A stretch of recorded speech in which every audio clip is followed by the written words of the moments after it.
প্রেমিকের সঙ্গে মৃত্যুকে তুলনা করেছেন, তার রূপ বর্ণনা করেছেন, তারপর বলেছেন যে মরণ তুমি আমার প্রেমিক এবং প্রেমিকের মতোই। সেই একবারই বোধহয় মরণকে এতটা রোমান্টিক ভাবে তিনি উপস্থাপন করেছিলেন। তারপরে গোটা জীবন জুড়ে কবি কি মরণকে এতটা সুন্দর করে প্রেমিক, বন্ধু ইত্যাদি নানান কিছু অভিধায় অভিহিত করেছিলেন।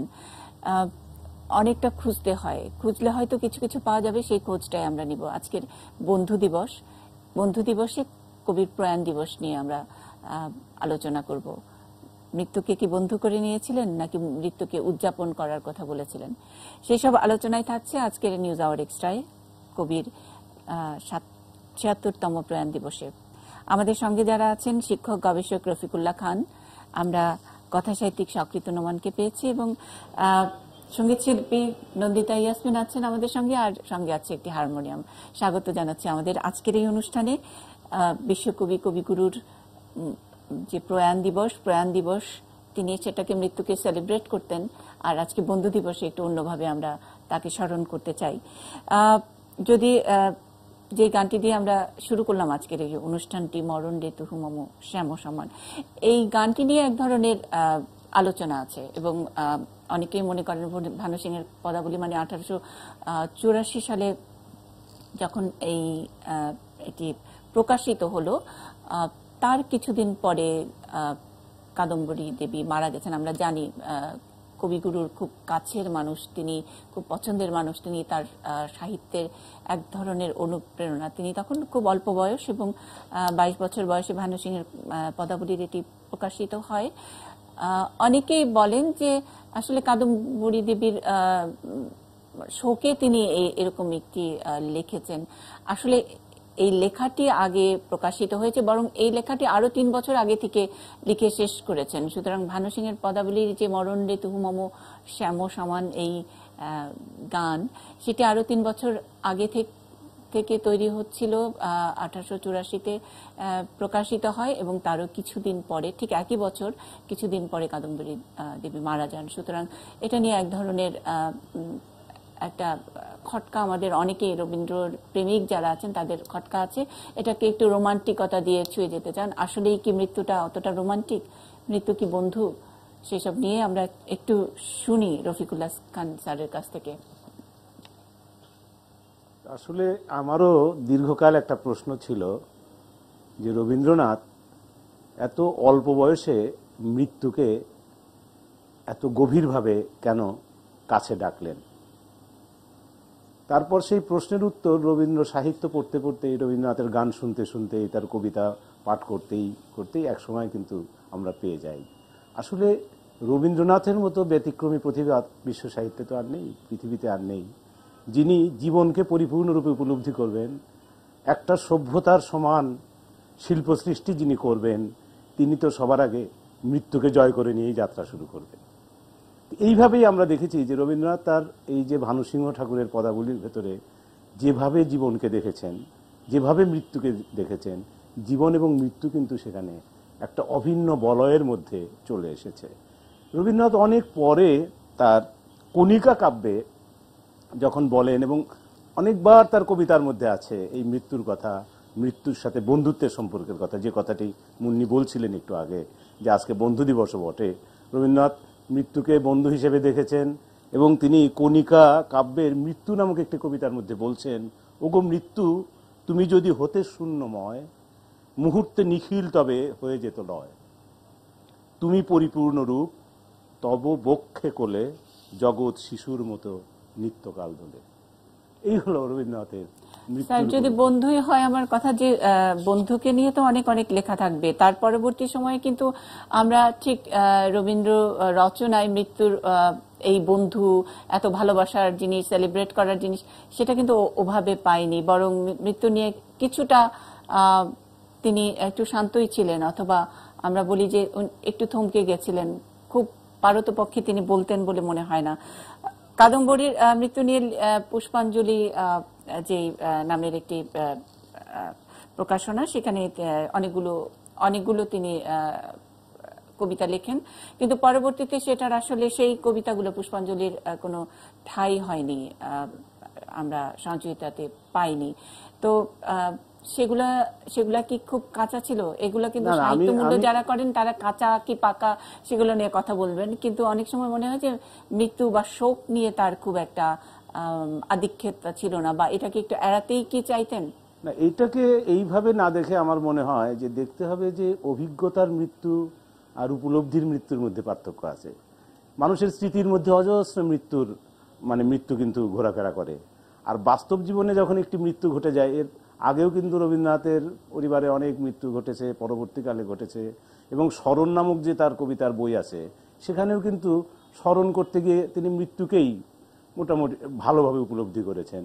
এবং যখন পিতৃশ্রাদ্ধ, মাতৃশ্রাদ্ধ এগুলো তাদেরকে স্মরণ করছেন, মৃত্যুকে কেন্দ্র করে অমৃতের কাছাকাছি পৌঁছে যাওয়া, অমৃতময় একটি অনুভূতির কাছে চলে যাওয়া, এই বিষয়টি কিন্তু রবীন্দ্রনাথ। আপনি যেভাবে বলছেন অনেকটা স্পিরিচুয়াল ব্যাখ্যা মনে হচ্ছে, যে রবীন্দ্রনাথ স্পিরিচুয়ালি মৃত্যুটাকে ওইভাবে দেখেছেন। ঠিক 22 বছর বয়সে মরণ রে তুহু মম শ্যাম সমান যেরকম করে বলেছেন, উনি বোধহয় ওই বোধিপ্রাপ্ত তখনই হয়ে গেছিলেন মৃত্যু নিয়ে। আসলে কি তাই? তার কাছে তো একটা রোমান্টিকতা মৃত্যু। না, রোমান্টিকতাও তো আপনার রহস্যময়তা বা স্পিরিচুয়ালিটি থেকে বিচ্ছিন্ন কিছু নয়। কারণ রোমান্টিকতার একটা বড় জায়গায় কিন্তু রহস্যময়তা। স্থূলভাবে মৃত্যুকে দেখলে একটা শেষ হয়ে যাওয়া, এটি আমরা বুঝতে পারি। নন্দিতা একটু তৈরি হচ্ছেন, নন্দিতার বোধহয় অন্যরকম কোনো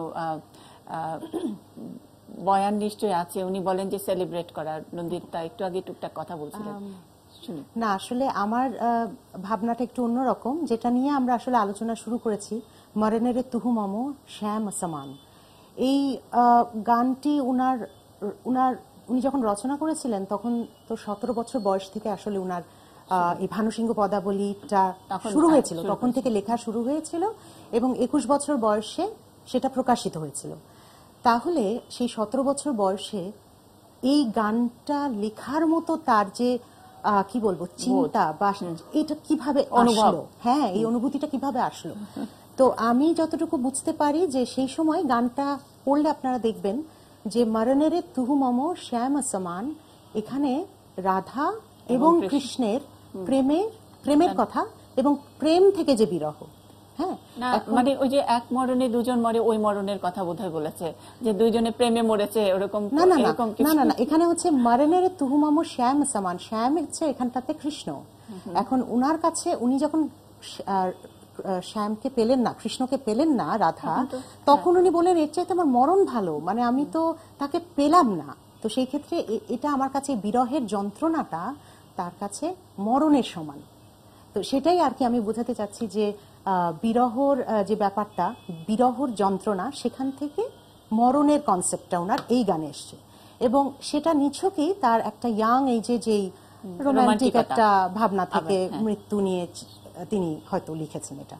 কিন্তু পরবর্তীতে ওনার জীবন অভিজ্ঞতাতে যত মৃত্যুকে উনি পার করেছেন, এবং শেষ বয়সে এসে কিন্তু উনি ধীরে ধীরে শেষের দিকে এসে উনি মৃত্যুকে অন্যভাবে উপলব্ধি করেছেন, এবং সেটা অনেকটা আধ্যাত্মিক মৃত্যু। সেখানে কিন্তু রোম্যান্টিসিজমের কোনো জায়গা নাই, সেখানটাতে খুবই আধ্যাত্মিক মৃত্যু। এবং এখান দিয়ে উনি বলতেন যে মৃত্যু মানে মৃত্যু নয়, এক জীবন থেকে আরেক জীবনে উত্তরণ। মৃত্যু একটা জীবন থেকে আরেকটা জীবনে উত্তরণ, আধার থেকে আলোর পথে উত্তরণ। তো মানে আজকের এই দিনটিতে, মানে প্রয়াণ দিবসে কবিগুরুকে আমরা স্মরণ করছি, এবং আজকে বন্ধু দিবস, তা এটা তো একেবারে কি বলবো, মিলে যাওয়ার যে একটা অনন্য দিন বোধহয় আজকের দিনটি। মরণ রে তুহু মম শ্যাম সমান, এই রাধা কৃষ্ণের বন্ধু বা রাধা কৃষ্ণের এই যুগল বা এই বন্ধুত্ব বা এই টান, এটার চেয়ে তো আর কোনো কিছু হতে পারে না। সেটা মৃত্যুর সঙ্গে জীবনের যে টানা পড়েন সেটা নয়, বরং টানটাই অনেকখানি জুচ্ছই, তাই নয় কি নন্দিতা, কি বলছেন? হ্যাঁ হ্যাঁ, অবশ্যই। এবং উনি কিন্তু মৃত্যুটাকে সেলিব্রেট করতে চেয়েছেন। উনি কিন্তু বলেননি যে মৃত্যু মানে শেষ, সবকিছুর শেষ। সেই ক্ষেত্রে উনার একটি গান আমি একটু গাই। আমার মনে হয় এটা তার মুক্তিটা, মৃত্যুর পরে মুক্তি, সেই মুক্তিটা উনি কোথায় দেখেন? উনি দেখেন বিশ্ব ব্রহ্মাণ্ডে, উনি দেখেন প্রকৃতির সাথে মিশে যাওয়ার মধ্যে। না,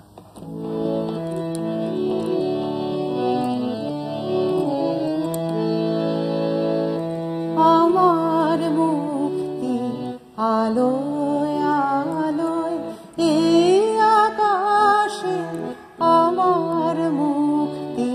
আলোয় আলোয় আমার মুক্তি, ধুলায় ধুলায় ঘাসে ঘাসে এই আকাশে আমার মুক্তি, আলোয় আলোয় এই আকাশে আমার মুক্তি, আলোয় আলোয় দেহ মনে সুদূর পারে হারিয়ে ফেলে আপনারে, গানের সুরে আমার মুক্তি, ঊর্ধ্বে ভাসে এই আকাশে আমার মুক্তি, আলোয় আলোয় এই আকাশে আমার মুক্তি, আলোয় আলোয়। দেখেন মুন্নিদি, এখানটাতে আমি যে অন্তরাটা গাইলাম সেখানটাতে ছিল কথাটা এরকম, দেহ মনের সুদূর পারে হারিয়ে ফেলি আপনারে, গানের সুরে আমার মুক্তি, ঊর্ধ্বে ভাসে। এটার মানেটা কি? বাহ, অসাধারণ অসাধারণ। সকৃত নোমান মানে উসকুস করছেন, আরো অনেক কিছু যোগ করবার আছে। আমাদের সঙ্গে দর্শক আপনারাও যোগ দিতে পারেন। আমরা আজকে বন্ধুত্ব দিবসে মৃত্যুকে যেভাবে সেলিব্রেট করেছেন বিশ্বকবি রবীন্দ্রনাথ ঠাকুর তার ৭৬তম প্রয়াণ দিবসে, আমরা অন্যভাবে আজকে তাকে শ্রদ্ধা জানাচ্ছি। সকৃত নোমান। হ্যাঁ, আপনাকে ধন্যবাদ। যারা 18 দেখছেন, 18 নিউজ, সবাইকে আজকে 22শে শ্রাবণের শুভেচ্ছা। মরণরে তোহ মম শ্যাম শ্যাম। আপনি বলেছেন যে ভানুসিংহ ঠাকুরের পদাবলী, রফিকুল্লাহ খান স্যারে বলেছেন যে ভানুসিংহ ঠাকুরের পদাবলী রবীন্দ্রনাথের প্রথম জীবনে যে মৃত্যুকে শ্যামের সঙ্গে তুলনা করে তিনি এটা বলেছেন। রবীন্দ্রনাথ তো এমন একজন মানুষ যিনি পৃথিবীতে খুব কম কবি আছেন যে যিনি মৃত্যুকে এত বেশি রকমের উপলব্ধি করেছেন। আপনি দেখবেন যে তার বয়স যখন মাত্র 14, তখন তার মাকে তিনি হারান। তখনও তিনি বুঝে উঠতে পারেননি যে মায়ের মৃত্যু কী। মায়ের স্নেহ ভালোবাসা পাওয়ার আগেই মাকে তিনি হারিয়েছেন।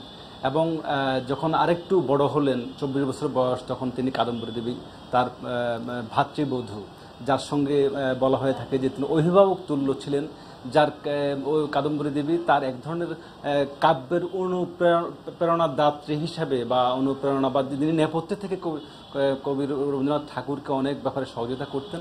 তিনি মারা গেলেন সুইসাইড করে, আত্মহত্যা করে। তো তার এই যে মৃত্যুর তার যে ধকল, পরবর্তীকালে তার মেয়ে মারা গেলেও, তার স্ত্রী মারা গেলেন, তার নাতনি মারা গেলেন, নাতি মারা গেলেন, অনেক মৃত্যুর সাক্ষী তিনি। এই মৃত্যু, প্রথমে যেভাবে মৃত্যুকে তিনি শ্যামের সঙ্গে তুলনা করেছেন, পরবর্তীকালে কিন্তু তিনি ওই জায়গা থেকে সরে এসেছেন। তিনি বলছেন, মরিতে চাহি না আমি সুন্দর ভুবনে, মানবের মাঝে আমি বাঁচিবারে চাই। তিনি মৃত্যুকে যে শ্যামের সঙ্গে তুলনা করেছেন, তিনি সেই জায়গা থেকে সরে এসে বলছেন যে আমি পৃথিবীতে মরতে চাই না, আমি বাঁচতে চাই। এই সূর্য করে পুষ্পিত কারণে জীবন্ত হৃদয়ের মাঝে যেন স্থান পাই। মানুষের হৃদয়ের মধ্যে তিনি স্থান পাওয়ার কথা বলেছেন তিনি। এবং তিনি বলছেন যে কে বলে গো সেই প্রভাতে নেই আমি। তিনি বলছেন যে আমি চলে যাব, এটা হতে পারে না, আমি আছি, সেই প্রভাতে থাকবো। আজকে যেভাবে আমি তোমাদের মধ্যে আছি, এবং কি আরো পরবর্তীকালে আমি তোমাদের মধ্যে থাকব। তিনি মূলত আসলে ভারতীয় উপনিষদীয়, উনি তো মূলত উপনিষদকে খুবই আত্মস্থ করে উপনিষদীয় যে জন্মান্তরবাদ, তিনি জন্মান্তরবাদটাকে খুব ভালো করে ধারণ করেছিলেন। তিনি বিশ্বাস করতেন না যে মানুষ একেবারেই মৃত্যুর মধ্য দিয়ে চিরন্তন শেষ, মৃত্যু এখানেই শেষ, মানুষ এখানেই শেষ হয়ে যাবে, ধ্বংস হয়ে যাবে, লীন হয়ে যাবে। তিনি এটা বিশ্বাস করতেন না। তিনি মনে করতেন যে মানুষ বারবার আসবে। যেমন ভারতীয় দর্শন যেটা আমরা বলি, ওই দর্শনে বলা হয় যে মানুষ বারবার পৃথিবীতে আসে। 84 লক্ষ যোনি ভেদ করে একজন মানুষে রূপান্তরিত হয়। সে যদি বোধিপ্রাপ্ত হয় তাহলে সে আবার তার স্বর্গে চলে যাবে। যদি বোধিপ্রাপ্ত না হয় তাহলে সে আবার কীট জনিতে জন্মগ্রহণ করবে, বৃক্ষ জনিতে জন্মগ্রহণ করবে, পশু জনিতে জন্মগ্রহণ করবে, সর্বশেষ গরু গাভী জনিতে জন্মগ্রহণ করে পরবর্তী ধাপে সে মানুষ জনিতে জন্মগ্রহণ করবে। উপনিষদীয় জন্মান্তরবাদকে রবীন্দ্রনাথ খুবই বিশ্বাস করতেন। তিনি মনে করতেন যে আমিও এই যে আমার যে ধ্বংস, আমার যে লয়, আমি আপাতত মৃত্যু যে স্টেশন দাঁড়ি, এই দাড়ি পার হয়ে আমি আমার ধ্বংস হয়ে যাচ্ছে না, আমি আবার আসব, আমি বিভিন্ন অণু পরমাণুতে, বৃক্ষে, মাটিতে সবকিছুর মধ্যে মিশে থাকবো, এবং এই মিশে থাকার মধ্য দিয়ে আমি কোনো একটা সময় আবার পৃথিবীতে আসব। কে বলে গো সেই প্রভাতে নেই আমি থাকবো অনন্তকাল ব্যাপী, তোমাদের মধ্যে আমি বসবাস করবো, বসবাস করবো। অসম্ভব সুন্দর। সক্রিয় নোমান, আমি আপনার কথা সূত্র ধরে নিশ্চয়ই আমাদের নন্দিতা ইয়াসমিন একটা কোনো গানের লাইন তার মনে পড়ছে, কিন্তু আমি রবীন্দ্রনাথ থেকেই এক লাইন একটু পড়ে শোনাতে চাচ্ছি, লোভ সামলাতে পারছি না। কবিগুরু লিখছেন, অনন্তকে তো অন্তের মাঝে পেয়েছি, জীবনকে এই সীমান্তেই বন্দী করার ইচ্ছে লোলুপতা মাত্র। অপারেশন করে কি হবে, যে নিয়মে ঝরে যায় শুকনো পাতা, খসে পড়ে ফল, সেই নিয়মে স্বাভাবিকভাবে আমি ঝরে যেতে চাই। নন্দিতা কি বলবেন, কি গাইবেন? অথবা ওই যে সেই একই কথা যে স্বীকৃতিরা উনি বললেন যে রবীন্দ্রনাথ বলেছেন যে কে বলেছে সেই প্রভাতে নেই আমি বারবার ফিরে আসব, এবং এটা শুধু উনি নন, আমরা সবাই। তো উনার সেই জন্য উনার একটা গান, এটা কিন্তু আসলে আমরা, এটা কিন্তু খুব একটা গভীর দর্শন আছে এই গানটার মধ্যে, মমচিত্তে নীতি নিত্যে কে যে নাচে। সেখানে যেমন আছে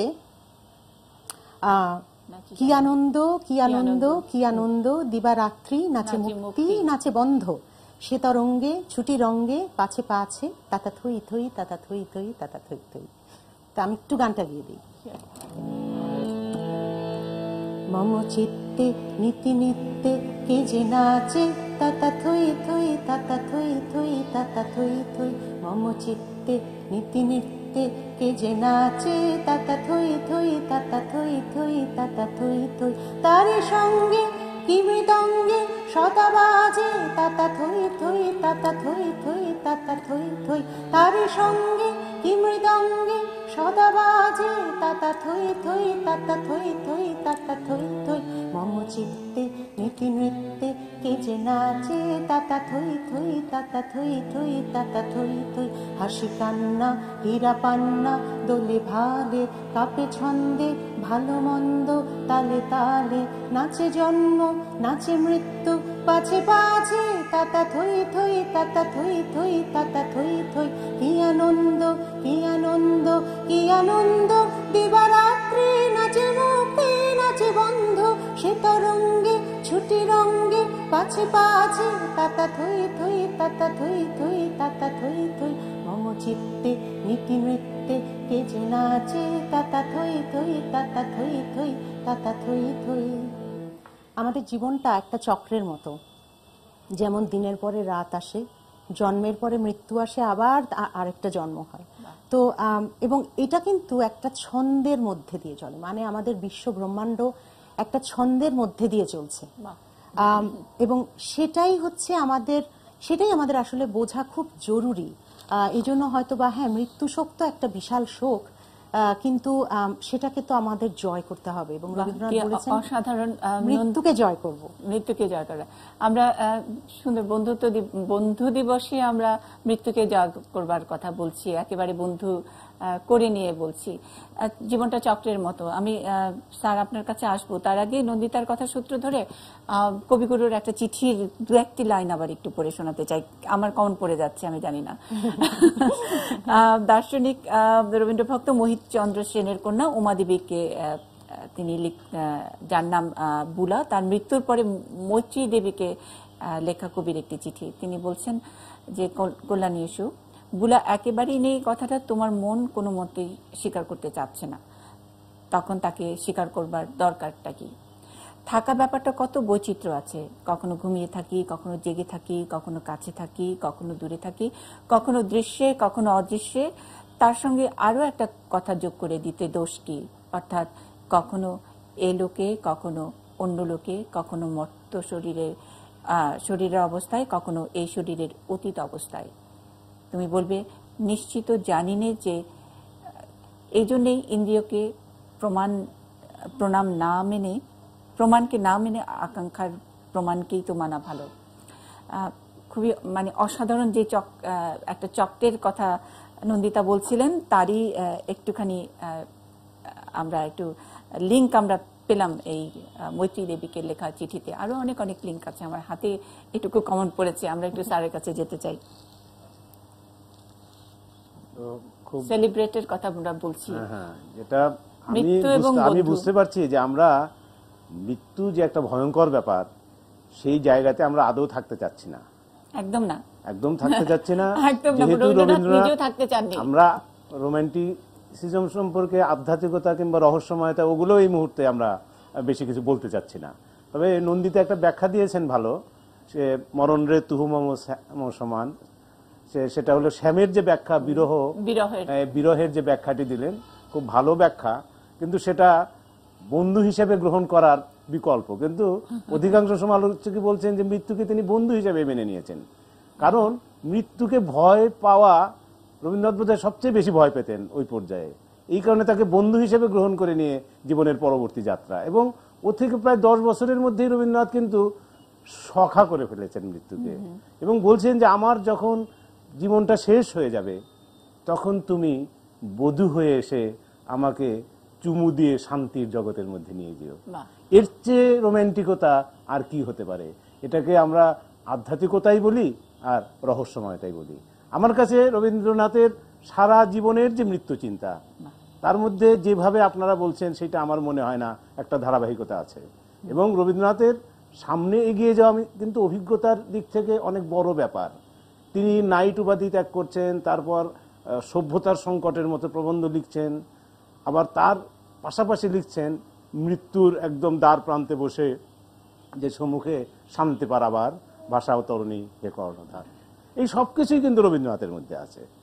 এই যে জীবনকে উপভোগ করা, আনন্দময় করা, প্রকৃতির মধ্যে মৃত্যুকে দেখা। এক জায়গায় তো তিনি বলছেন, বিস্তীর্ণ কোমল শয্যা হে মৃত্যু তুমিই তো পেতে রেখেছ। এই মৃত্তিকা হচ্ছে, এই শ্যামল মৃত্তিকা হচ্ছে এই তোমারই শয্যা। এইভাবে যদি মৃত্যুকে দেখা যায়, তাহলে চোখ বন্ধ করলে মৃত্যু আমাদের মধ্যে তো আর কোনো ভীতিকে জাগ্রত করে না, আমাদেরকে আনন্দময় করে তোলে। এই যে এই বন্ধু থেকে সখা করে ফেলার যে ট্রান্সফরমেশনটা, তার মধ্যে তো অনেক অনেক গান আমরা পেয়েছি। নন্দিতা ইয়াসমিনের খাতায়, গানের খাতায় নিশ্চয়ই আছে। একটা বিরতির পরে এসে আমরা সেই গান শুনবো। নন্দিতা খুঁজবেন তখন।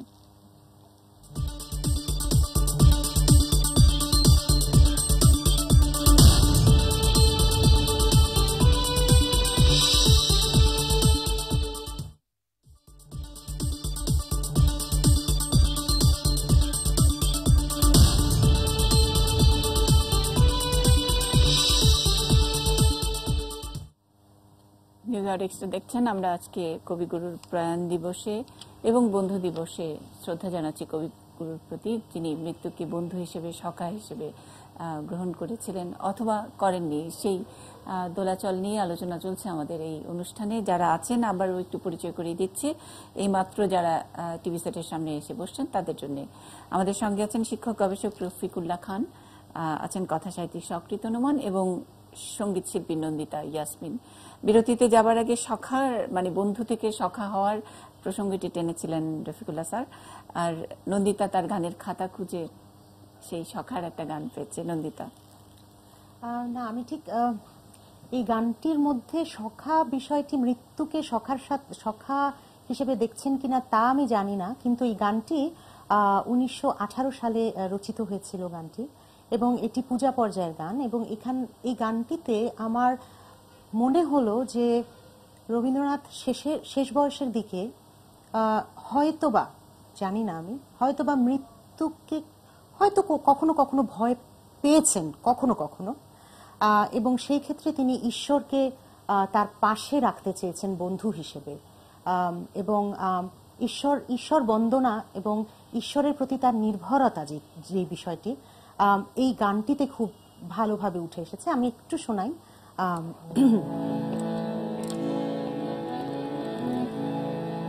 আজি বিজন ঘরে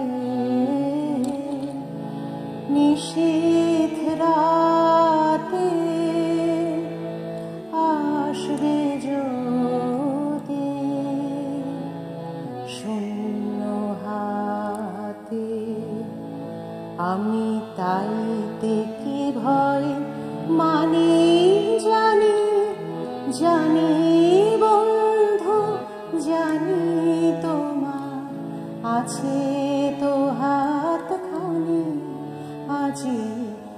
বিজন ঘরে জীবন দোলায় দুলে দুলে আপনারে ছিলেন ভুলে, এখন জীবন মরণ দুদিক দিয়ে নেবে আমায় টানে। জানি জানি বন্ধু জানি তোমার আছে তো হাতখানি আজি বিজন ঘরে। আমি গানটি গাইলাম স্থায়ীটুকু, আর শেষে এসে আমি সঞ্চারীর একদম শেষের 4টি লাইন গাইলাম। এটার পেছনের কারণটি হচ্ছে যে আমার মনে হচ্ছে যে স্থায়ী গানটি গাওয়ার সময় মৃত্যুকে উনি কি দেখতে পেয়েছিলেন আবছা করে, যে কেউ একজন আসবে শূন্য হাতে, এবং আমি তাইতে কি ভয় মানি জানি জানি বন্ধু জানি তোমার আছে তো হাতখানি। সেটা কিন্তু উনি হয়তোবা ঈশ্বরকেই তার পাশে রাখতে চেয়েছেন, ওই ওই ওই ওই ডিপেন্ডেন্সিটা, ওই নির্ভরতাটা ওনার ঈশ্বরের প্রতি ছিল। ওই মৃত্যুকে উনি ভয় করে হয়তোবা সেই ঈশ্বরকে কাছে টেনে নিয়েছিলেন। আমি জানি না স্যাররা কি বলবেন, আমি সঙ্গীত শিল্পী। খুব চমৎকার কথা বলেন নন্দিতা আপনি। সক্রিত নোমান। হ্যাঁ, মানে আমার কাছে যেটা নন্দিতা ইসলামের আপনার কথা সূত্র ধরে আমি বলি যে আমার কাছে মনে হয়নি রবীন্দ্রনাথ ঠিক মৃত্যুকে ওভাবে ভয় করেছেন বা ভয় পেয়েছেন। আপনি দেখে থাকবেন যে মৃত্যুর ঠিক অল্প কিছুদিন আগেই, অল্প কিছু সময় আগে তিনি বলছেন যে তোমার সৃষ্টির জাল রেখেছ আকীর্ণ করে বিচিত্র চলনা জালে হে চলনাময়। যে ঈশ্বরকে এক ধরনের মানে পজিটিভ কথা কিন্তু বলছেন না, একেবারে নেগেটিভ কথা বলছেন যে তুমি এত বেশি রহস্যময়, এত বেশি চলনাময়, তুমি যে তোমার কোনো কিছুই আমি 80 বছরের জীবনে আমি বুঝতে পারলাম না। এত চলনা, এত তোমার মধ্যে এত প্যাঁচ, এত এত বিচিত্রতা, এত বহুমাত্রিকতা তোমার মধ্যে আমি ঠিক বুঝতে পারলাম না। যে রবীন্দ্রনাথ সারা জীবন ঈশ্বরের কাছে নিবেদন করলেন, ঈশ্বরের মধ্যে সবকিছু সেবা, তার পরিষেবা সবকিছু ঈশ্বরের মধ্যে সমর্পিত, সেই রবীন্দ্রনাথ তার 80 বছরের সর্বশেষ জায়গায় টলে গেলেন, জাস্ট টলে গেলেন। এটা একেবারে অবিশ্বাস্যভাবে টলে গেলেন। যদি তিনি মৃত্যুকে ভয় পেতেন তাহলে কিন্তু টলতেন না, এইভাবে টলে যেতেন না, আরো বরং মৃত্যুর কাছে বেশি সমর্পিত হতেন। এবং কি মৃত্যু ভীতিমূলক যে একটা কবিতা তার রচনা, ওগুলো আরো বেশি করে লিখতেন। আমার মনে হয় না রবীন্দ্রনাথ মৃত্যুকে, যে অসম সাহসী একজন মানুষ, যিনি একেবারেই শিল্পের কাছে সমর্পিত, যিনি একেবারেই মানুষের ক্ষুদ্র অতি ক্ষুদ্র অনুভূতি যেগুলো মানুষের ঢুকিয়ে দিয়েছেন আমাদের মধ্যে রবীন্দ্রনাথ, সে রবীন্দ্রনাথ মৃত্যুকে ভয় করেছেন এটা আমি বিশ্বাস করি না। তিনি বরং মৃত্যুকে এক ধরনের উপেক্ষার মধ্য দিয়ে গ্রহণ করা, যেটা হচ্ছে যে তুমি আছো চিরন্তন সত্য, এই সত্য থেকে আমি কোনোভাবেই বাঁচতে পারবো না, এড়াতে পারবো না। মৃত্যু আমাদের কাছে আসবেই, এই সত্যকে গ্রহণ করেই আমি আমার মতো করে থাকবো, আমি আমার মতো করে বাঁচবো, আমি আমার মতো করে আমার জীবনকে পরিচালিত করব। এ হচ্ছে রবীন্দ্রনাথের, আমি মনে করি, মৃত্যু সম্পর্কে তার জীবন দর্শন। তিনি বারবারই বলেছেন যে মৃত্যু হচ্ছে একটা দাড়ি, সুন্দর একটা দাড়ি কমা ছাড়া যেমন বাক্যের সৌন্দর্য পরিস্ফুট হয় না, সে মৃত্যু ছাড়াও জীবনের দাড়ি হচ্ছে মৃত্যু ছাড়া জীবনের সৌন্দর্যটা মৃত্যুতে গিয়ে প্রকাশ হয় না। এই হচ্ছে রবীন্দ্রনাথের মৃত্যু সম্পর্কে একেবারেই ক্লিয়ার স্পষ্ট কথাবার্তা। আরো অনেক কথা থাকে, আরো অনেক কিছু তিনি করেছেন, এবং এই যে নির্লিপ্ততা, তিনি এটা ইচ্ছা করেই করেছেন। তার সামনে একটা করে লাশ যাচ্ছে, তিনি একটা করে রচনা করছেন। আমরা ঠিক গোড়ার কথা জানি, বা তার মেয়ে যখন নাকি মারা গেল, তখন তিনি বঙ্গভঙ্গ হচ্ছে কি হচ্ছে না সেটা নিয়ে মিটিং করছেন। অদ্ভুত। আর নির্লিপ্ততার ব্যাপারটি, সেটা তিনি অনেকখানি অন্তত মৃত্যুকে নিয়ে সেই নির্লিপ্ত থাকাটা যেটা চেয়েছিলেন সেটা পেয়েওছিলেন। আপনি নিশ্চয়ই সক্রিয় নোমান জানেন, অনেক লম্বা সময় তিনি কোমায় ছিলেন, এবং তারপরে যখন তার জ্ঞান ফিরছে, তিনি জ্ঞান ফিরেই তিনি একটি ছবি এঁকেছিলেন। আর লিখতে গিয়ে যা লিখলেন, আমি একটুখানি দুলান পড়ে শোনাবো, তারপরে আপনার কাছে আসছি। তিনি বলছেন যে মৃত্যুর ভিতর দিয়ে ফিরে আসা সকলের ভাগ্যে ঘটে না, যদি ঘটে তবে অন্তত তখনকার মতো অহমিকা শিথিল হয়ে আসে ততখানি স্থায়ী হয় বলতে পারি না। প্রিয়জনের মৃত্যুর পর বৈরাগ্য আসে, নিজের মৃত্যুর সময় দেখি যেসব জিনিস অত্যুক্তি করছে, মৃত্যুর ব্যাখ্যা দেখে তাকে যেন অশ্রদ্ধা না করি। আপনি যোগ করতে যাচ্ছিলেন শকৃত নোমান? হ্যাঁ, আমি বলতে চাচ্ছিলাম যে বিষয়টা যে মৃত্যু, এই কথা সত্য যে মৃত্যু তাকে অনেক বেশি যে একটা পাথরকে যখন অনেক বেশি পানি পড়তে পড়তে পড়তে পড়তে পাথরের সহনশীল একটা ক্ষমতা তৈরি হয় তার মাধ্যমে। আমরা যখন একটা ঝর্ণার পাথর দেখি, পাথরে হাজার বছর ধরে, শত বছর ধরে যে পাথরের উপরে পানি পড়তে পড়তে ওই পাথরের একটা সহনশীল ক্ষমতা তৈরি হয়। রবীন্দ্রনাথ দুঃখকে, ব্যথাকে গ্রহণ করতে করতে মানে বিষ খেতে খেতে যে আকণ্ঠ নীলকণ্ঠ হয়ে যাওয়ার যে ব্যাপারটা, মৃত্যুর যে বেদনা পেতে পেতে, মৃত্যুর কষ্ট পেতে পেতে তিনি আসলে নীলকণ্ঠ হয়ে পড়েছিলেন। ওই নীলকণ্ঠ থেকে তার সৃষ্টির যে বৈচিত্র্যতা, মানে শিল্প তৈরি হয়ে কোত্থেকে আসলে বিপুল একটা বোধ, এক ধরনের দুঃখবোধ, বেদনাবোধ থেকেই তো শিল্প তৈরি হয়। সেই বেদনাবোধটা আসতে পারে এই প্রকৃতির বিশাল বৈভব, বিপুল বৈচিত্র্যতা দেখে আমি এক ধরনের শূন্যতা অনুভব করলাম। যেমন সমুদ্রের তীরে দাঁড়িয়ে রবীন্দ্রনাথ নিজেকে খুবই ক্ষুদ্র বালকের মতো মনে করছেন, এক ধরনের শূন্যতা তিনি অনুভব করছেন।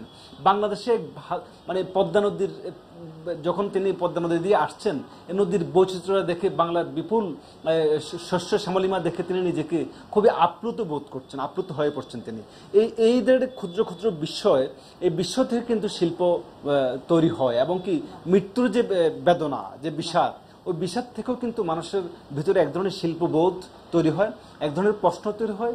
সেই প্রশ্নগুলো থেকেই কিন্তু কাব্য তৈরি হয়, উপন্যাস তৈরি হয়, চিঠিপত্র তৈরি হয়, প্রবন্ধ তৈরি হয়, উপন্যাস তৈরি হয়, ইত্যাদি ইত্যাদি তৈরি হয়। আমি মনে করি যে রবীন্দ্রনাথের যে মৃত্যুর যে প্রতিঘাত, এই অভিঘাতের মধ্যে দিয়ে রবীন্দ্রনাথকে অতি শক্তিশালী করেছে, এবং কি তার ভিতরে যে প্রশ্ন, এই প্রশ্নগুলোকে আরো বেশি শানিত এবং সমৃদ্ধ করেছে। বিষয়ের কথা বলেছেন নন্দিতা। হ্যাঁ, আমি উনার সাথে অবশ্যই একমত, কিন্তু আমি ভাবছি যে রবীন্দ্রনাথ তো আমাদের মতোই রক্তে মাংসে গড়া একটা মানুষ ছিলেন। উনি নানান জীবনের বিভিন্ন পর্যায়ে মৃত্যু শোকে আঘাতপ্রাপ্ত হয়েছেন, এবং কখনো মানে উনি উঠে দাঁড়িয়েছেন, সেখান থেকে তিনি স্ট্রেট অ্যাওয়ে উঠে দাঁড়িয়েছেন। উনি ফাইট করেছেন সেই কষ্টের সময়টা, এবং তাকে আমার মনে হয় এই আঘাতগুলো, এই এক্সপিরিয়েন্সগুলোই আসলে তাকে শক্তি জুগিয়েছে, এবং ইতিবাচক ভাবে উনি সবগুলোকে দেখেছেন। কিন্তু আমি যে ভাবছি যে উনি কি মৃত্যুকে ভয় করতেন কি করতেন না, আমি ওখানেই ভাবছি যে উনি তো দেবতার মতো নয়, উনি তো আমাদের মতো মানুষ। তো সেই ক্ষেত্রে তো তার মৃত্যুকে ভয় আসতেই পারে, কিন্তু আমি ওই যে বলছিলাম যে আঘাত পেতে পেতে সে শক্তিটা সে অর্জন করেছিল ফাইট করা, এবং শেষ বয়স পর্যন্ত উনি খুব পজিটিভ থাকতে চেয়েছেন। উনি খুব ডিপ্রেশনে ভুগেছিলেন অনেক দিন, কিন্তু বিভিন্ন লেখা টেখাতে আমরা পড়েছি বিভিন্ন সময় যে উনি ডিপ্রেশনের মধ্যে দিয়ে যাচ্ছিলেন, কিন্তু উনি ভীষণভাবে উঠে দাঁড়িয়েছিলেন। তো সেই ক্ষেত্রে আমি বলবো যে অবশ্যই তার হয়তো একটু মৃত্যুকে ভয় ছিল, কিন্তু উনি সেগুলোকে সবসময় বলেছেন মৃত্যুকে জয় করতে হবে এবং তাকে কাটিয়ে উঠে আমাদের এগিয়ে যেতে হবে সামনে, আলোকের পথে, অন্ধকারে নয়, আলোকের পথে এগিয়ে যাওয়া। আমার কাছে তো এটাই মনে হয়। মানে বিস্ময়ে জাগে প্রাণ, আবারও সেই আকাশ ভরা, সেই আকাশ ভরা সূর্যতারা। গান করবেন কোনো, আমরা বিরতিতে যাওয়ার আগে? গান গাইবো, হ্যাঁ গাইছি একটা গান।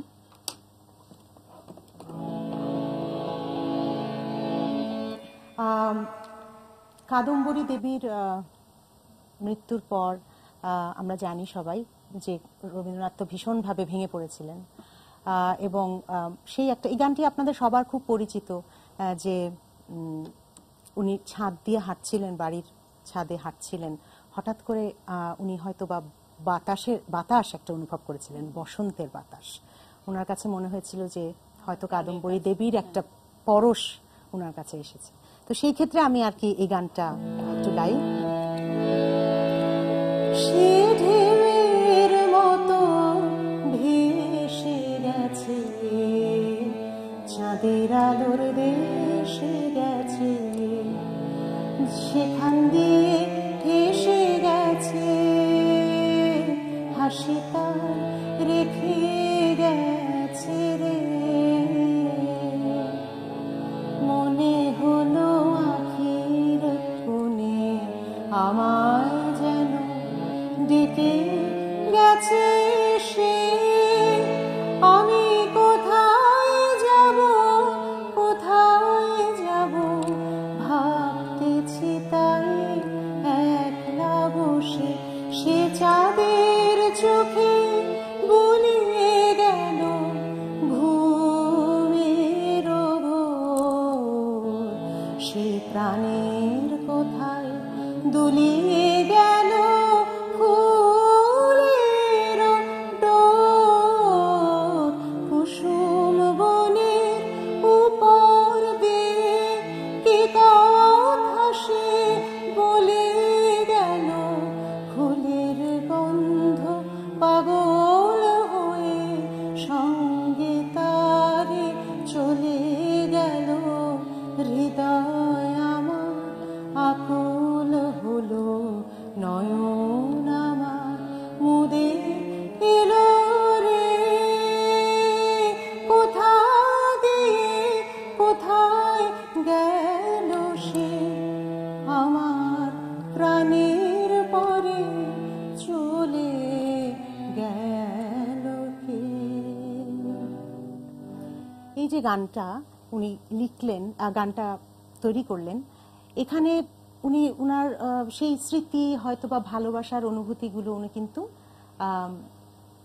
অনুভব করার চেষ্টা করলেন। কাদম্বরী দেবীর ভাবছেন যে উনি হয়তো এইভাবে আমাকে পরশিত করবেন। এই যে এই ভালোবাসার অনুভূতি এবং অনুভব, এই জায়গাটার মধ্যে কিছুক্ষণ একটু আমাদের বুদ্ধ হয়ে থাকতে হবে।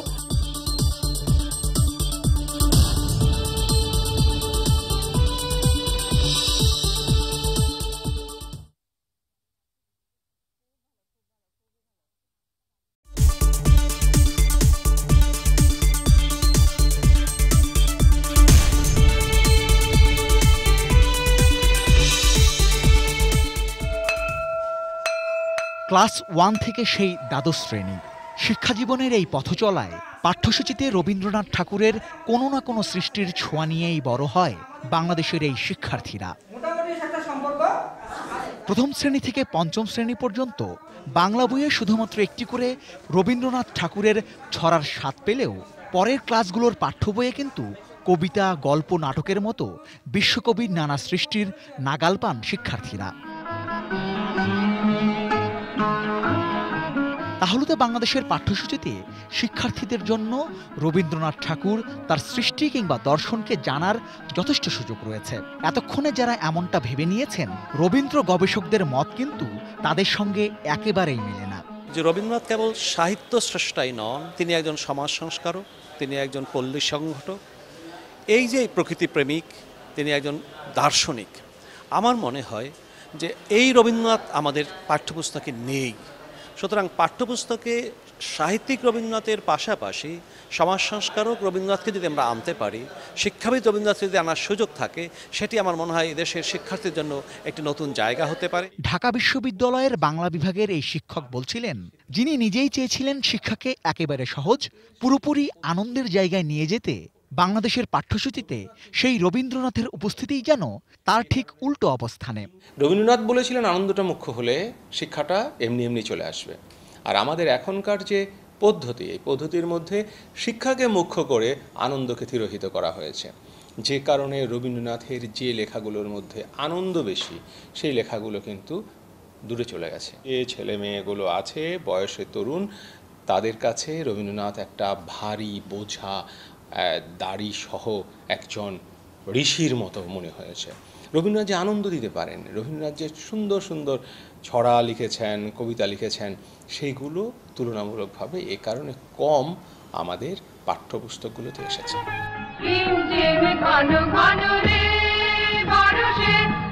রবীন্দ্রনাথ ঠাকুরকে সত্যিকার অর্থে শিক্ষার্থীদের সামনে তুলে ধরতে তাদের পরামর্শ, শুধু শিক্ষা নয়, পাঠ্যসূচিতে প্রাধান্য দিতে হবে আনন্দের সঙ্গে শিক্ষাকে।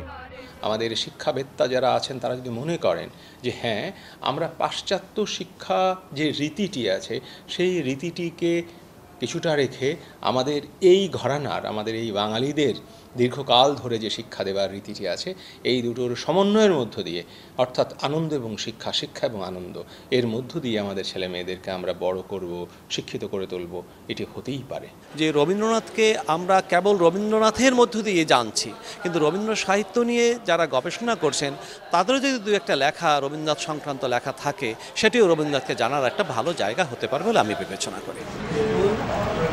রেজওয়ান ফয়েজ, এটি নিউজ, ঢাকা। রবীন্দ্র প্রয়াণ দিবস উপলক্ষে যে বিশেষ রিপোর্টগুলো করেছে তার মধ্যে শিক্ষা বা রবীন্দ্র পাঠে রবীন্দ্রনাথ, মানে একেবারেই শিশু থেকে বা একেবারে উচ্চ শ্রেণী বা গবেষণা পর্যন্ত রবীন্দ্রনাথের উপস্থিতিটা নিয়ে আমাদের সহকর্মী রেজওয়ান ফয়েজ যে রিপোর্ট করেছেন। বিশেষজ্ঞরা যেটা বলছিলেন যে পাঠ থেকে আনন্দটাই একেবারে বাদ, তার মানে সিলেবাসে রবীন্দ্রনাথ যেভাবে এসছে একেবারে প্রথম শ্রেণী থেকে গবেষণা পর্যন্ত, সেখানে কোথায় জানি একটু ঠিক ঋষি ভারিক্কি মানুষটিকেই বোঝা যাচ্ছে, অথচ তিনি আনন্দ পাঠের একজন মানুষ। প্রচলিত শিক্ষা, চার দেয়ালের ক্লাস এগুলোর মধ্যেই তিনি ছিলেন না, বরং সহজ পাঠের গুরু তিনি রবীন্দ্রনাথ। তাহলে কোথায় গেল? আমরা রবীন্দ্রনাথকে একটা তাল গাছ এক পায়ে দাঁড়িয়ে বা আমাদের ছোটনটি ইত্যাদি এগুলোর মধ্যেই কি রবীন্দ্রনাথ, নাকি আরও অন্য কোথাও? আমরা একটু স্যারের কাছ থেকে একটু শুনি নেই। রফিকুল্লাহ খান, আমরা বার্তা কক্ষ থেকে সেতুর একটা কিউ পেলাম যে ঠিক পাঠে আনন্দটাও বোধহয় আমরা সিলেবাসে ওইভাবে রবীন্দ্রনাথকে আনতে পারছি না, অথচ মৃত্যু নিয়ে আমরা বলছি তিনি মৃত্যুটাই সেলিব্রেট করেছেন, এটাকে একটা উদযাপন হিসেবে দেখেছেন। আমরা কি একটা খুবই খরার মধ্যে দিয়ে যাচ্ছি, বুদ্ধি সাহস বোধের খরার মধ্য দিয়ে, যে সিলেবাসেও আমরা ঠিক আনন্দের রবীন্দ্রনাথকে আনতে পারছি না, বোধের উদ্বোধনের রবীন্দ্রনাথকে আনতে পারছি না?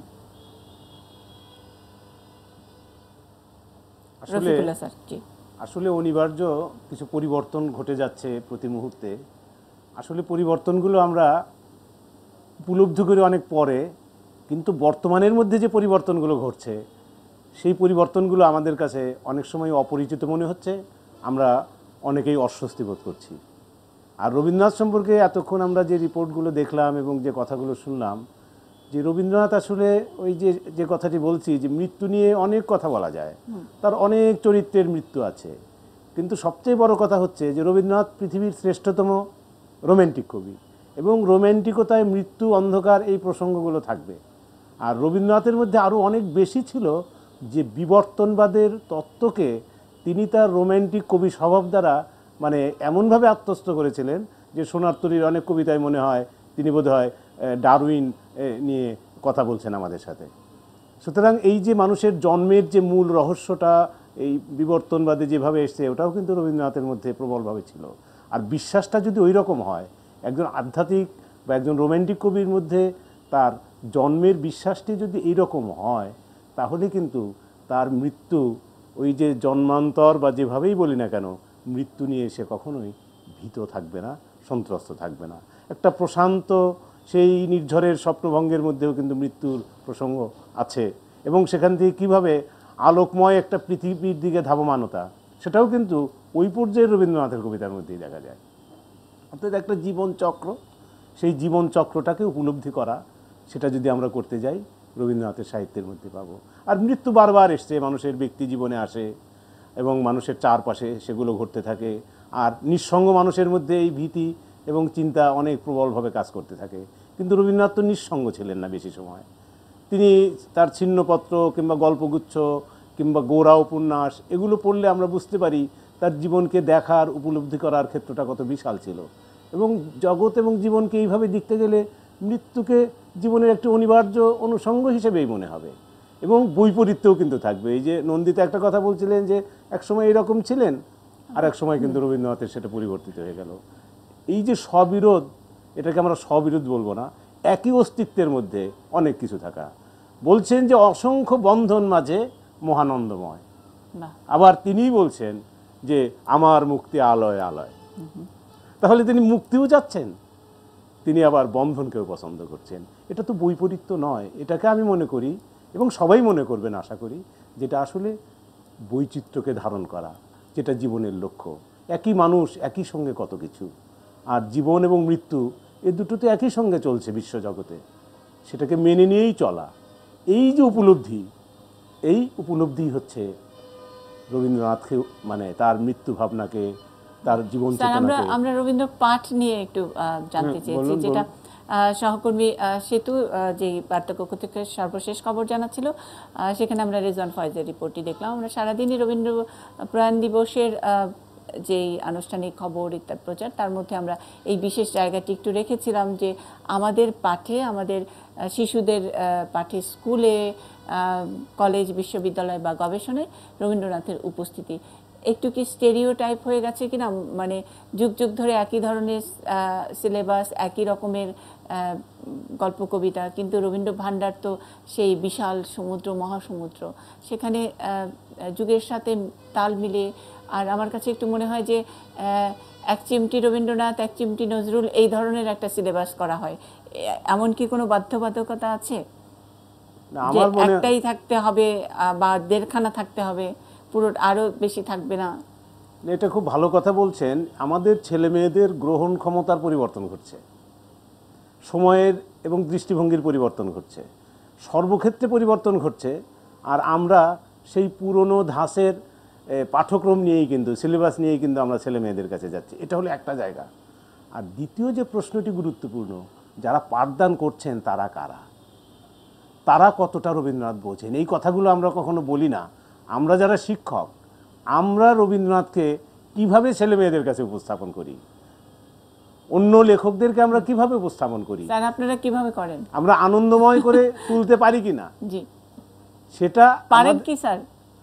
আমাদের কোনো কোনো শিক্ষক অবশ্যই পারেন, জি সব শিক্ষক হয়তো পারেন না, কোনো কোনো শিক্ষক অবশ্যই পারেন, না হলে না। কিন্তু আপনি একটু খেদের সাথে উচ্চারণ করলেন যে আমরা শিক্ষক, আমরা কিভাবে এটা বলছি এই কারণে যে আমাদের নিশ্চয়ই এখানে আপনার কোনো গবেষণা বা কোনো অবজারভেশন আছে? জি, আমার একটা ব্যক্তিগত অভিজ্ঞতা থেকে বলি, প্রথম শ্রেণী থেকে এবং মানে মানে দ্বাদশ শ্রেণী পর্যন্ত যে পাঠ্যক্রম বা সিলেবাস করা হয়েছে, সেইটা দেখলে বুঝবেন যে এমন এমন কবিতা এমন জায়গায় বিন্যাস করা হয়েছে যে কবিতাটা ওই বয়সের একটা শিশুর জন্য গ্রহণ করাটা একটু দুরূহ। এবং শিশুদের মস্তিষ্কের বিন্যাস এবং গ্রহণ ক্ষমতা দেখেই কিন্তু আমাদের পাঠ্যক্রম তৈরি করা উচিত। আর এক বস্তা বই চাপিয়ে দিয়ে যদি ছেলে মেয়েদেরকে আনন্দের মধ্য দিয়ে সাহিত্য পাঠ করতে বলা হয়, তাহলে সে ওইটা কিভাবে করবে, সেটা আমাদেরকে ভালোভাবে দেখা দরকার। মানে যারা সিলেবাস রচনা করেছেন তাদের যে রুচি, সেটার কারণে অনেক সময় যে আরো বেশি রবীন্দ্রনাথ পড়বে, সেটা খুঁজে নিয়ে পড়বে, সেটা থেকে আমরা আমাদের সন্তানদেরকে একটু বিমুখ করছি কি না, সকৃত অনুমান? হ্যাঁ, মানে আপনি নিশ্চয় সন্দীপন চট্টোপাধ্যায়ের নাম শুনে থাকবেন, যে বিখ্যাত আমাদের কথা সাহিত্যিক, বাংলা সাহিত্যের সবচেয়ে গুরুত্বপূর্ণ একজন কথা সাহিত্যিক। তিনি বলেছিলেন যে আমরা শেক্সপিয়রকে পাইনি, আমরা গেটিকে পাইনি, আমরা পেয়েছি একজন রবীন্দ্রনাথকে। মানে আমরা যাকে পেয়েছি, পৃথিবীর অনেক জাতি এরকম একজন মানুষকে পায়নি, তা হচ্ছে রবীন্দ্রনাথ। যে পৃথিবীতে খুব কম সাহিত্যিক আছেন এরকম বহুমাত্রিক রবীন্দ্রনাথের মতো। একই সঙ্গে তিনি সঙ্গীতকার, একই সঙ্গে ঔপন্যাসিক, একই সঙ্গে গল্পকার, একই সঙ্গে নাট্যকার, একই সঙ্গে তিনি প্রাবন্ধিক। এই বহুমাত্রিকতা রবীন্দ্রনাথের কে আমরা জাতি হিসাবে কতটুকু আসলে ধারণ করতে পেরেছি, কিংবা আমাদের প্রজন্মের মধ্যে রবীন্দ্রনাথকে আমরা কতটুকু পৌঁছাতে পেরেছি। ধরুন আমি প্রতিদিন ঘুম থেকে উঠে যদি আমি রবীন্দ্রনাথের গান না শুনি, আমার মনে হয় যে আমার দিনটা আজকে শুরু হয়নি। যে রবীন্দ্রনাথের গান, পাখির কণ্ঠে আপনি জাগাও আনন্দ, তুমি ফুলের বক্ষে ভরিয়ে দাও বসন্ত, কিংবা আমি যখন বৃষ্টির মধ্যে থাকি, যে বৃষ্টির, রবীন্দ্রনাথের বৃষ্টির গান, কত সুন্দর করে তিনি বৃষ্টির গান করছেন, কিংবা তিনি বসন্তের গান করছেন। মানে জীবনের প্রাত্যহিকতায়, দৈনন্দিনতায় রবীন্দ্রনাথ আমাদের সঙ্গে এত ওতপ্রোতভাবে জড়িত, আমার মনে হয় না কোনো সাহিত্যিক বাংলাদেশের তো নয়, পৃথিবীর কোনো সাহিত্যিক আমাদের জীবনে এইভাবে সম্পৃক্ত আছে বলে আমি মনে করি না। ভাষায়, আমাদের সংস্কৃতিতে, আমাদের জীবনযাপনে, আমাদের সব কিছুতে রবীন্দ্রনাথ আছে। কিন্তু আমরা এই রবীন্দ্রনাথকে, তার রচনাবলীকে আমাদের প্রজন্মের মধ্যে, পাঠ্যপুস্তকের মধ্য দিয়ে সঠিকভাবে পৌঁছাতে পারছি না। আপনি যেটা বললেন প্রাত্যহিকতায় রবীন্দ্রনাথ আমাদের সঙ্গে একেবারে ওতপ্রোতভাবে জড়িত, সেটার আসলে পরিসংখ্যানটা কেমন, সেটা কয়জন সকৃত অনুমান বা কয়জন রফিকুল্লাহ, নন্দিতা, ইয়াসমিন বা আরও যারা শুনছেন, যারা রেগুলার রবীন্দ্র সঙ্গীত শোনেন বা রবীন্দ্র পড়েন, তার সংখ্যা খুবই কম, কিন্তু আমরা পরের জেনারেশনের হাতে কিভাবে ওইভাবে কি রবীন্দ্রনাথ পৌঁছে দিতে পারছি? আর স্যার যেটা বলছিলেন সিলেবাসে যেই পছন্দগুলো রাখছে তাতে এক ধরনের মনে হচ্ছে যে হুকুমুকু হ্যাংলা টাইপের একজন খুবই ভারিক্কি টাইপের একজন লেখক, তার সেগুলোর মধ্যে আর না যাওয়াই ভালো। একটা কবিতা পড়ি, সেটা মুখস্থ করে খাতায় লিখে দিয়ে নম্বর পাই, তারপরে আর কিছু না জানলেও চলবে। অনেকটা সিলেকশনটাও ডেলিভারেট হচ্ছে কিনা যাতে আর খুঁজে না পড়ে। রবীন্দ্রনাথ মানে আমি যেটা বলছে যে আসলে শিল্প সাহিত্য যারা করেন তারা কিন্তু সংখ্যা খুব বেশি থাকেন না, পুরো জাতিকে তারা পরিচালিত করেন। এখন একজন রফিকুল্লাহ খান কিংবা ধরুন একজন সৈয়দ মজরুল ইসলাম, একজন শামসুজ্জামান খান, একজন আরেফিন সিদ্দিক স্যার, এরা হচ্ছে পুরো জাতিকে গাইডলাইন করবেন, পরিচালিত করবেন। তারা বলবেন যে আমাদের শিক্ষা ব্যবস্থা এমন হওয়া উচিত যে আমরা রবীন্দ্রনাথের কাছ থেকে যা শিখেছি, রবীন্দ্রনাথ আমাদেরকে যা দিয়েছে, আমরা আমাদের পাঠ্যপুস্তকের মধ্য দিয়ে সেটা আমাদের প্রজন্মের কাছে পৌঁছাবো, আমাদের পরবর্তী জেনারেশনের কাছে পৌঁছাবো। এই পৌঁছানোর দায় শুধুমাত্র রাষ্ট্রের নয়, আমরা যারা সাহিত্য সংস্কৃতি করি তাদেরও দায় আছে যে আমাদের লেখার মধ্যে দিয়ে রবীন্দ্রনাথকে পৌঁছানো। রাষ্ট্রের তো অবশ্যই দায় আছে যে আপনি এর আগে যে প্রতিবেদন আমরা দেখেছি যে রবীন্দ্রনাথের পাঠকে সংকুচিত করা হয়েছে। কেন সংকুচিত করা হয়েছে এটা বিরাট একটা প্রশ্ন আমাদের মধ্যে। আমি যেটা শুরুতে বলেছিলাম যে আমরা অনেক কিছু পাইনি, আমরা একজন রবীন্দ্রনাথকে পেয়েছি। রবীন্দ্রনাথকে পেয়েও কেন আমরা হেলায় নষ্ট করছি? কেন তার দর্শনকে, কেন তার সাহিত্যকে, তার সংস্কৃতিকে, তার জীবন জিজ্ঞাসাকে, তার মৃত্যু ভাবনাকে, সব কিছুকে আমরা কেন আমাদের প্রজন্মের মধ্যে বাহিত করতে পারছি না? এটা আমাদের, আমি মনে করি, একটা রাষ্ট্রীয় ব্যর্থতা। আরো একটি বিতর্কের জায়গা আছে, মানে আমরা বলছি যে আমরা প্রজন্ম থেকে একটু বিমুখ করছি, আবার ঠিক প্রজন্মের কাছে রবীন্দ্র গান তুলে দেবার জন্য এক ধরনের মানে কাণ্ড শুরু হয়েছে ফিউশনের নামে। আমরা কাণ্ড বলছি, হয়তো নেগেটিভ শোনাচ্ছে, কিন্তু আবার যারা করছে, যেই প্রজন্ম এটা খুব আনন্দের সাথেই করছে, মনে করছে যে এই ফিউশন করতে করতে আস্তে আস্তে শুদ্ধ সেই ঘরানার রবীন্দ্রসঙ্গীত বা রবীন্দ্র পাঠের মধ্যে চলে যাবেন, নন্দিতার মতো বুঝে রবীন্দ্রসঙ্গীত করবেন। এই জায়গায় এরকম একটি ডিবেটও আছে রবীন্দ্রগানের ফিউশন এবং তার ব্যবহার। এটা নিয়ে সহকর্মী নিশিত সূর্যের একটা রিপোর্ট আছে, আমরা একটু দেখব। দেখে রবীন্দ্রনাথ গানের নন্দিতার কাছে একটু কিছু শুনতে চাই। সকৃত নিমন, আপনিও কথা বলবেন।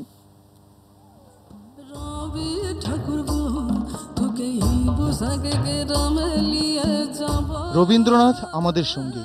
তিনি সবসময় আধুনিক, সমসাময়িক। তাঁর সৃষ্টিকর্মে গল্প, উপন্যাস, প্রবন্ধ এবং কবিতার জয়গান থাকলেও কবির নিজের বিচারে তাঁর শ্রেষ্ঠ কীর্তি তার গান।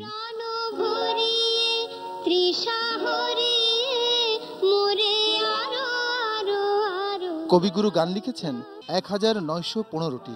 কবি নিজে তাঁর সঙ্গীতকে সবসময় আধুনিক বলে বিবেচনা করতেন। তাই 1888 সালে গীতিনাট্য মায়ার খেলায় আনুষ্ঠানিকভাবে আধুনিক গান নিয়ে যাত্রা শুরু করেন রবীন্দ্রনাথ। তাই তো রবীন্দ্রসঙ্গীতের বাণী ও সুরে প্রজন্ম থেকে প্রজন্মে মানুষ খুঁজে পেয়েছে তার নিজের মনের কথা।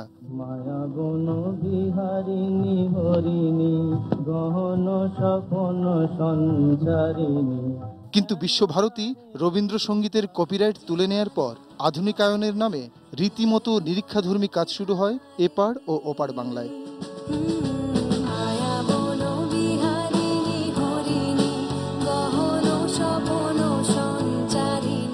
এখন যেটা হয়েছে সেটা না, রবীন্দ্রসঙ্গীত করাটা একটা যেন মানে যারা প্রকৃত রবীন্দ্রসঙ্গীত গান তারা না বিরক্ত হয়ে যাচ্ছেন। 1999 সালে বাংলাদেশে সর্বপ্রথম ওয়েস্টার্ন মিউজিকের সঙ্গে রবীন্দ্রসঙ্গীত গেয়ে সমালোচনার ঝড় তুলেন সঙ্গীত শিল্পী মাকসুদুল হক।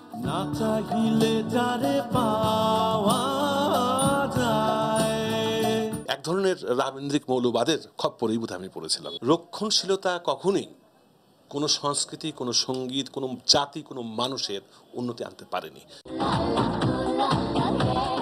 যদিও রবি ঠাকুর তার সুর রচনা থেকে সরে দাঁড়ানোর কোনো প্রয়োজন নেই বলে সাফ জানিয়ে দিয়েছিলেন।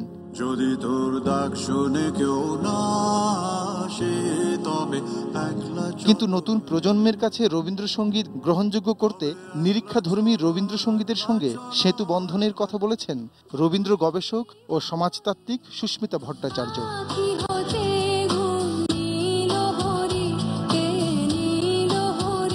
এই যে ফিউশন, এ নিয়ে আমার মনে হয় এত ভাবার কিছু নেই, ওরা ফিউশনের হাত ধরেই শুদ্ধতে ফিরে আসবে। মেঘের কোলে রোদ এসেছে। রবি ঠাকুরের গান সবসময়ই স্বপ্রকাশিত। রবীন্দ্রনাথ তার গান সম্পর্কে বলেছেন, সাহিত্যের ভূমিতে এর উৎপত্তি ও সুরের আকাশে এর প্রকাশ। তাই তো রবীন্দ্রসঙ্গীত যুগ থেকে যুগান্তরে বিনির্মাণ করে চলেছে মানুষের মন ও মননকে। সখী ভাবনা কাহারে বলে, সুখী যাতনা কাহারে বলে। নিশীথ সূর্য, এটিএন নিউজ, ঢাকা।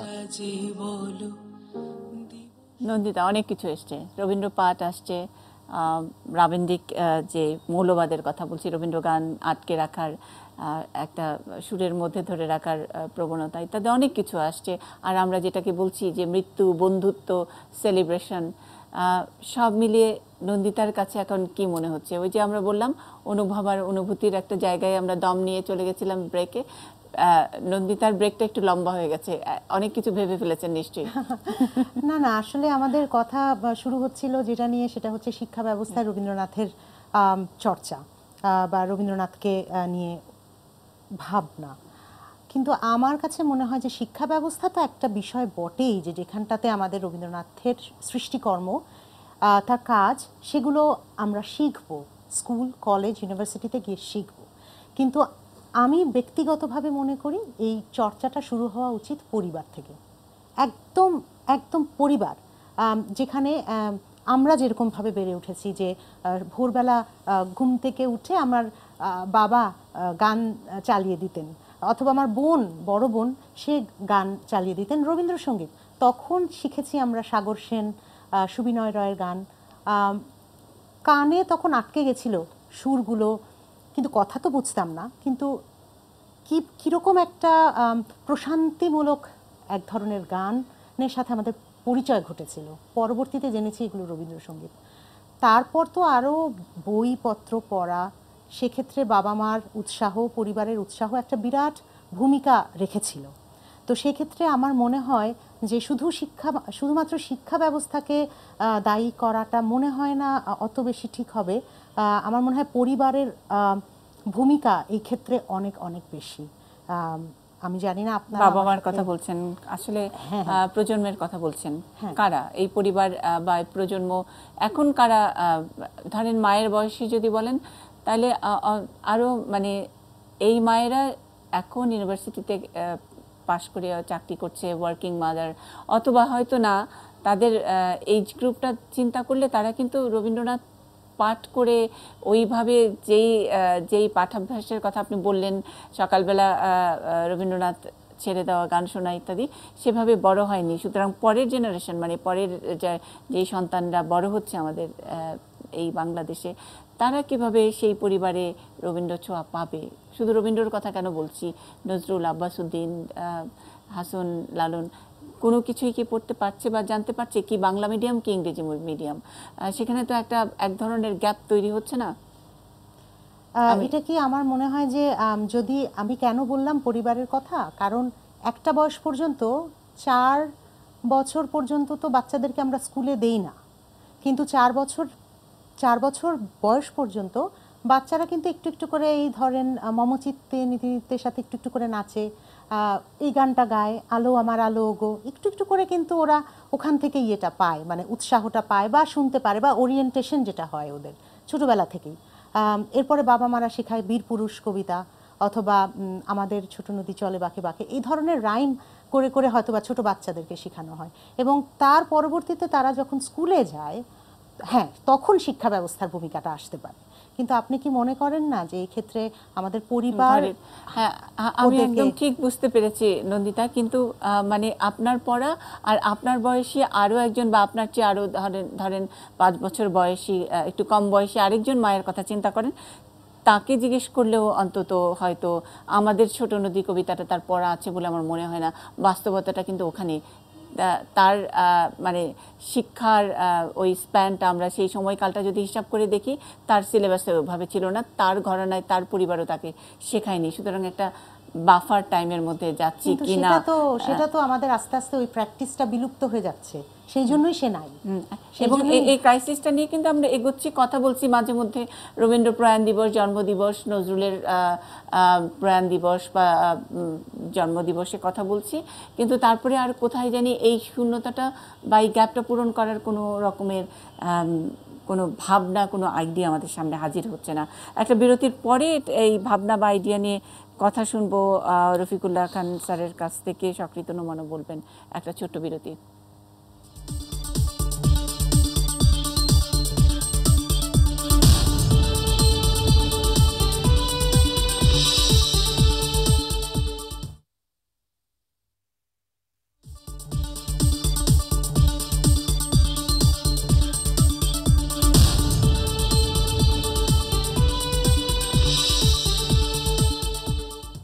নিউজ আর এক্সট্রা দেখছেন। আমরা রবীন্দ্র প্রয়াণ দিবসে মরণ রে তুহু মম শ্যাম সমান এই শিরোনাম নিয়ে কথা বলছি।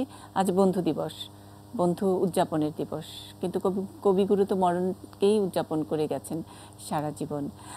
সেই সূত্র ধরেই আলোচনা সূত্রপাত, তার সঙ্গে অনেক কিছু এসছে। পরিবারের ভূমিকা এসছে, রবীন্দ্র পাঠে, যে রবীন্দ্রনাথ আনন্দ পাঠে বিশ্বাসী ছিলেন। পরিবারের দায়িত্বের কথা যখন এসছে, আমরা একটু একবার দেখে নেব যে রবীন্দ্রনাথ ঠাকুর নিজে কিভাবে বড় হয়েছেন, বেড়ে উঠেছেন। সহকর্মী প্রণব সাহা ও রিপোর্ট।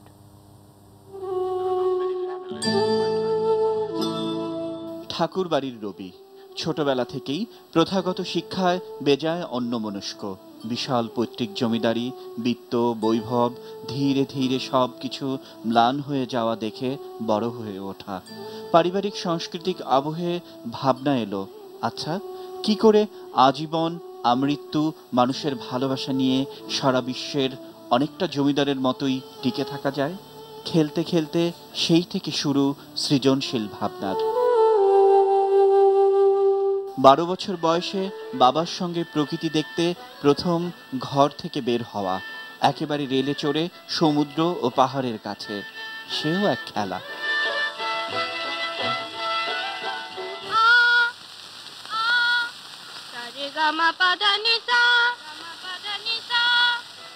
শুধু কি প্রকৃতির সঙ্গে অভিষেক, নাকি জ্ঞানচক্ষু উন্মোচনের দিনও এটি? তাই সূর্যের কাছে সব ঐশ্বর্যের জন্য আত্মসমর্পণের খেলা।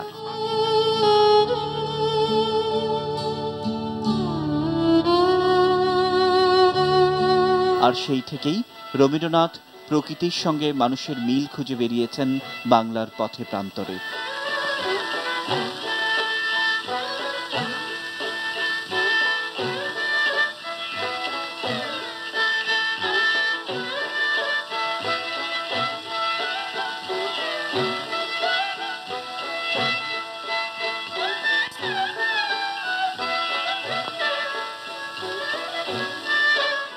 বাংলার এই চিরায়ত প্রকৃতি আর অসাম্প্রদায়িক মানুষ দেখে অভিভূত রবীন্দ্রনাথ বলেছেন, এই যেন মেঘ, বৃষ্টি আর বর্ষার উন্মাতাল শ্রাবণ ধারা, সবাই মিলেমিশে একাকার।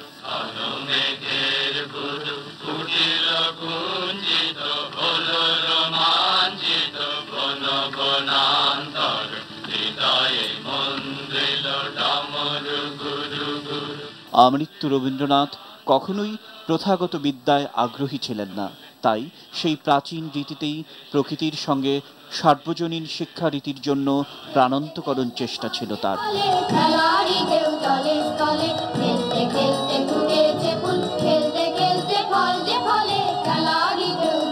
তার বর্ণাঢ্য জীবনে পুরো অধ্যায় জুড়ে শুধু কাজ, কাজ আর কাজ। অবশ্য তিনি এগুলোকে খেলাই মনে করতেন। বাস্তবেও কি তাই?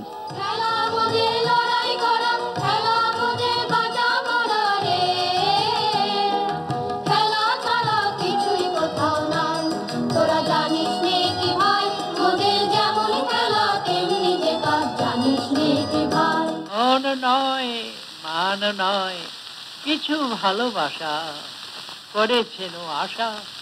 হয়তো এ খেলার নামই রবি।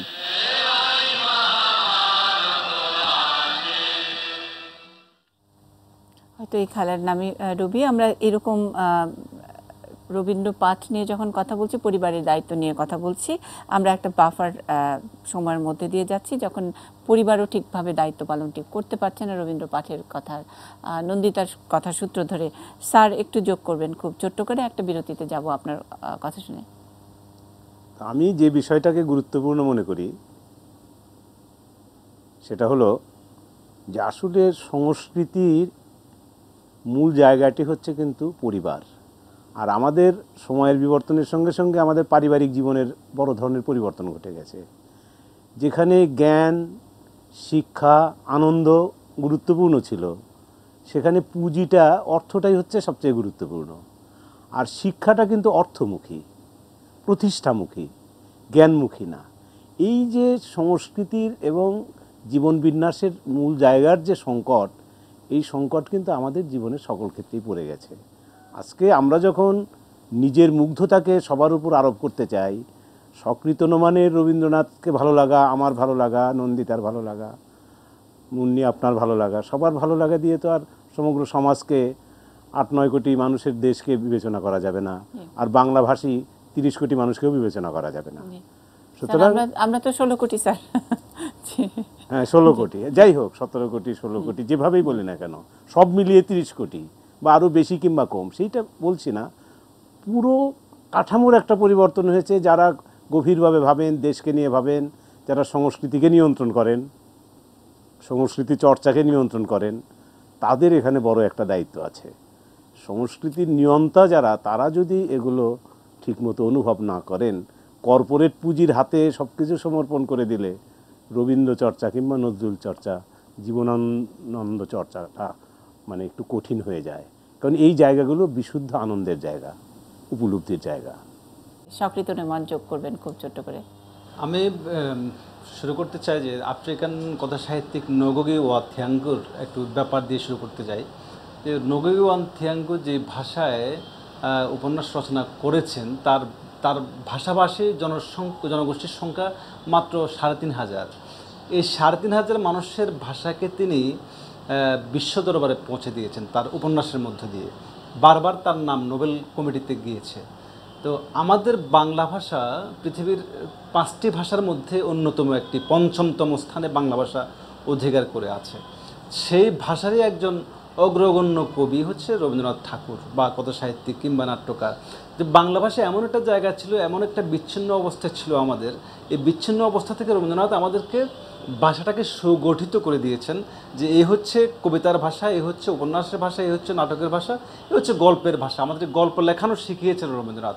এখন এই রবীন্দ্রনাথকে আমরা কিভাবে পৌঁছাবো, এই মাঝে একটি যে প্রতিবেদন দেখলাম রবীন্দ্রসঙ্গীতকে ব্যান্ডের সুরে গাওয়া। তা আমি সেই সূত্র ধরে বলতে চাই যে এইভাবে কি রবীন্দ্রনাথকে পৌঁছানো যাবে? রবীন্দ্রনাথ তো হচ্ছে এমন একটি মুরলী বাঁশি, মোহন বাঁশি, যেটা মধ্যরাতে বাজে, যে বাঁশের সুরে আমরা আপ্লুত হই, আমাদের হৃদয় বিগলিত হয়, হৃদয় ভিজে যায়।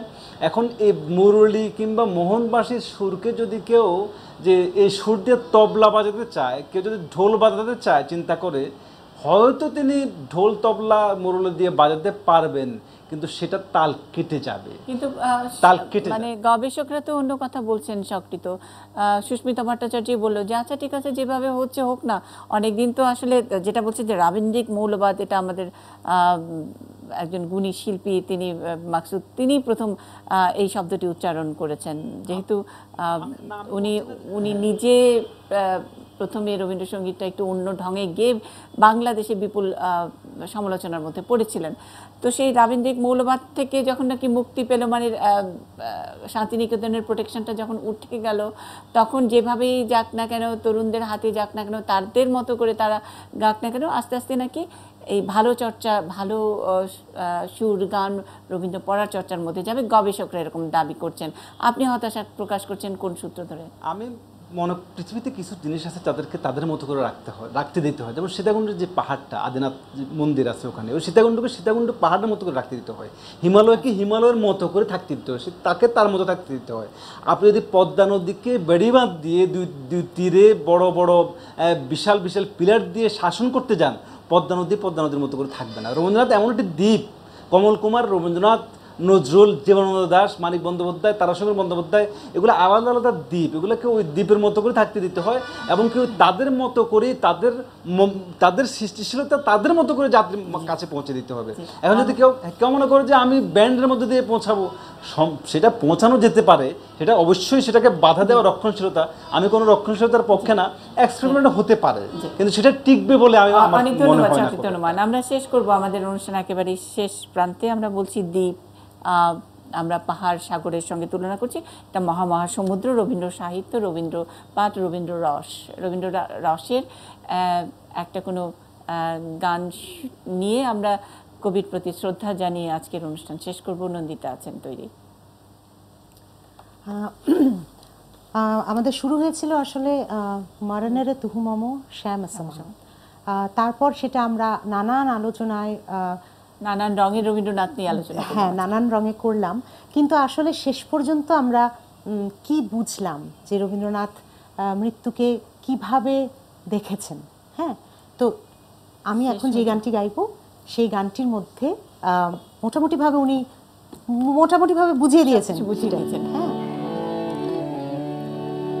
শেষ নাহি যে শেষ কথাকে বলবে, শেষ নাহি যে শেষ কথাকে বলবে, আঘাত হয়ে দেখা দিল আগুন হয়ে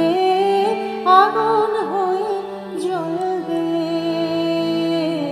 শেষ নাহি যে শেষ কথাকে বলবে, শেষ নাহি যে শেষ কথাকে বলবে, সঙ্গ হলে মেঘের পালা শুরু হবে বৃষ্টি ঢালা, বরফ জমা সারা হলে নদী হয়ে গলবে, শেষ নাহি যে শেষ কথাকে বলবে, ঘুরায় যাতা ঘুরায় শুধু চোখে, অন্ধকারের পেরিয়ে দুয়ার যায় চলে আলোকে, পুরাতনের হৃদয়ে টুটে আপনি নূতন উঠবে ফুটে, জীবনে ফুল ফোটা হলে মরণে ফল ফলবে, শেষ নাহি যে শেষ কথাকে বলবে, শেষ নাহি যে শেষ কথাকে